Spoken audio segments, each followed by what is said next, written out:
একটি জঙ্গলে বাস করত টুনি। টুনির একটি ছোট্ট ছানা আছে। সে খুবই অসুস্থ হয়ে পড়ে। আমি তো মনে হয় আর বেশিক্ষণ বাঁচবো না। আমার এই ছোট্ট ছানাটার কি হবে? যাই তো দেখি, কারো বাসায় রেখে যদি আমি মরতে পারি, তাহলে আমার আত্মা শান্তি পাবে। এসব কথা বলে টুনি তার বাচ্চাটাকে নিয়ে ঘর থেকে বের হয়ে যায় কারো বাসায় রাখার জন্য। কিছু দূর যাওয়ার পরে টুনি হঠাৎ করে পড়ে যায়। পড়ে গিয়ে সেখানেই মারা যায়। আর টুনির ছানাটা খুবই কান্না করতে থাকে। এদিক দিয়ে যাচ্ছিল একটি কাক। টুনির বাচ্চার কান্না শুনে কাক বলতে লাগলো, এটা তো দেখে মনে হচ্ছে টুনির বাচ্চা, কিন্তু এখানে আসলো কিভাবে? আর তখনই কাক দেখতে পায় টুনি মাটিতে পড়ে আছে। ওইখানে গিয়ে দেখলো টুনি মারা গেছে। এত দেখছি টুনি মারা গেছে। এখানে যদি টুনির বাচ্চাকে রেখে যায়, তাহলে তো এই বনে বাঘ আছে, সে এসে খেয়ে যাবে। না, টুনির বাচ্চাটাকে আমি সাথে করে নিয়ে যাই। তাকে আমার মতো করে ওকে মানুষ করব। তাকে বুঝতেই দিব না যে সেটা টুনির ছানা। আমাকে দেখে বনে করবে সেটা আমার ছানা। তারপর কাক টুনির ছানাটাকে নিয়ে গেল তার বাড়িতে। কি পণ্ডিত শিয়াল, কোথায় যাচ্ছ তুমি? আরে মামা যে, কোথাও তো যাচ্ছে না মামা, এমনিতে একটু হাঁটতে বের হয়েছি, আর তুমি সামনে পড়লে। তাই নাকি? তুই হাঁটতে বের হয়েছিস? চল দুজনে মিলে শিকার করা যায়, কারণ পেটেছে আমার ক্ষুধায়, পেট ছুঁচো করছে। না, বেটা বাজি বাঘের সাথে আমি শিকার করতে যাব না। শিকার করলে সে আমাকে দিবে না, পুরোটাই সে খাবে। মামা, তুমি না হয় আজ যাও, আমার যে খুবই তাড়া আছে, আমার যেতে হবে।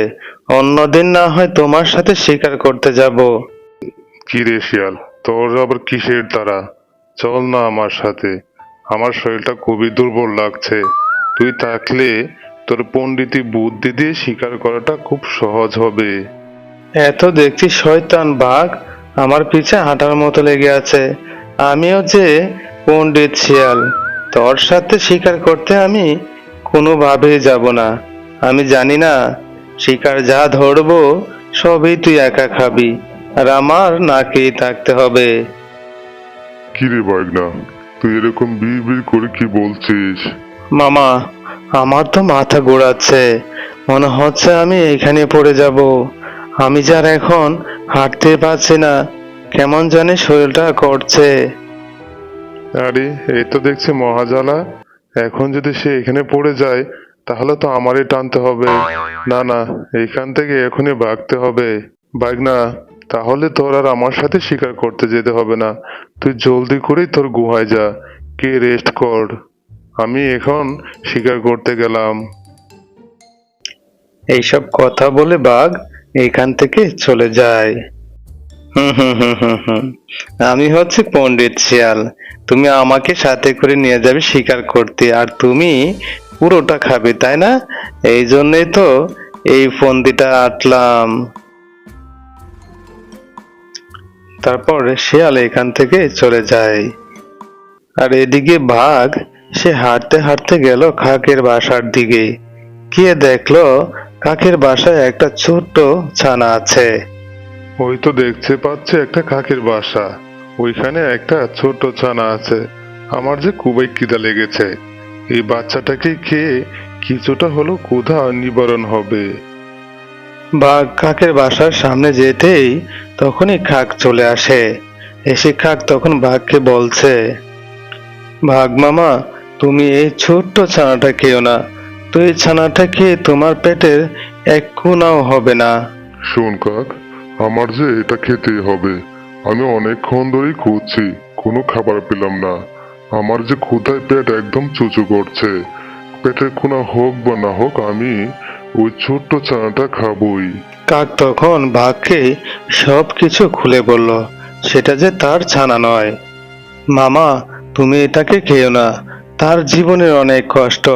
ছোট থাকতে সে মা হারিয়েছে। তাকে আমি রাস্তা থেকে কুড়িয়ে এনে বড় করছি।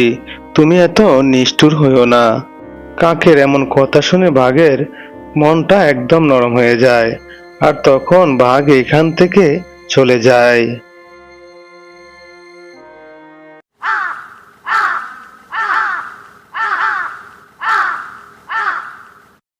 পরের দিন সকালবেলা শিয়াল আসছে হাঁটতে হাঁটতে কাকের বাসার কাছে।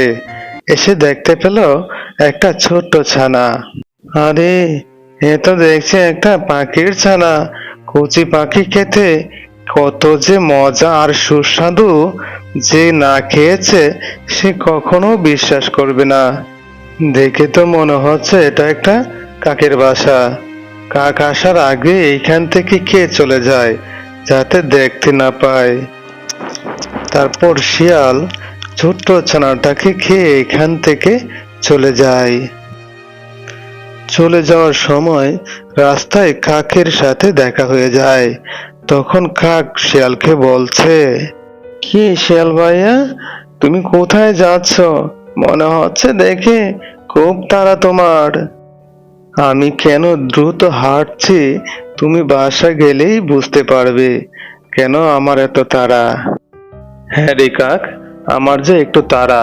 বাঘ মামা আমাকে তলব করেছে তার গুহায় এখনই যাওয়ার জন্য। ঠিক আছে, তাহলে তুমি যাও, আমি আমার বাসায় গেলাম। এসব কথা বলে শিয়াল আর কাক এখান থেকে চলে যায়। কাক বাসায় এসে দেখে তার এই ছোট্ট ছানাটা নেই। আর তখন সে খুবই কান্না করতে থাকে।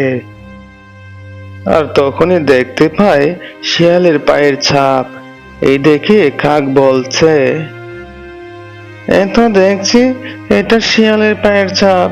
সে এসে আমার ছানাটা খেয়ে গেছে। আর আমার সাথে সে মিথ্যা কথা বলেছে। বাঘ মামা তাকে তলব করেছে। আমি এখনই বাঘ মামার কাছে যাব, গিয়ে ওই শিয়ালের নামে নালিশ করে আসব।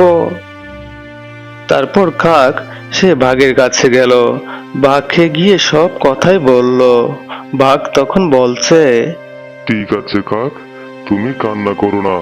আমি এখনই শিয়ালকে ডেকে আনছি, এনে এই বন থেকে তাকে তাড়িয়ে দিব। তারপর ঈগলকে বাঘ ডেকে বলল, এই ঈগল, তুমি এখনই শিয়ালের গুহায় যাও, গিয়ে শিয়ালকে বলো আমার সাথে এখনই দেখা করতে। ঠিক আছে মামা, আমি এখনই যাচ্ছি শিয়ালের গুহায়, আর বলবো আপনার সাথে দেখা করতে। তারপর ঈগল সে চললো শিয়ালের গুহার দিকে। শিয়ালের গুহার আগে শিয়ালের সাথে দেখা হয়ে যায়। আর তখন শিয়ালকে সব কথা বলে। ঠিক আছে ঈগল ভাইয়া, তুমি যাও, আমি এখনই বাঘ মামার সাথে দেখা করছি। তারপর শিয়াল বাঘের কাছে এলো। আর তখন বাঘ বলল, কিরে শিয়াল, তুই তো দেখছি বনের শান্তি নষ্ট করছিস। আমরা এখানে সবাই মিলেমিশে থাকি, আর তুই কি না কাকের বাচ্চা খেয়েছিস। এটার জন্য তোর শাস্তি হলো এই বনে আর কোনোদিনও তুই থাকতে পারবি না।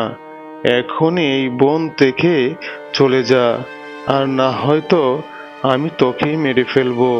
ঠিক আছে বাঘ মামা, আপনি বলেছেন, আমি আর এই বনে থাকবো না। তারপর শিয়াল এই বন থেকে সে চলে যায়। যেতে যেতে সে বলল, পাজি বাঘ, তোর কথায় আমি আজকে চলে যাচ্ছি। এটার প্রতিশোধ আমি একদিন নিবই। আমি হচ্ছি পণ্ডিত শিয়াল। তখন আমাকে তুই হাড়ে হাড়ে চিনবি আমি কি জিনিস।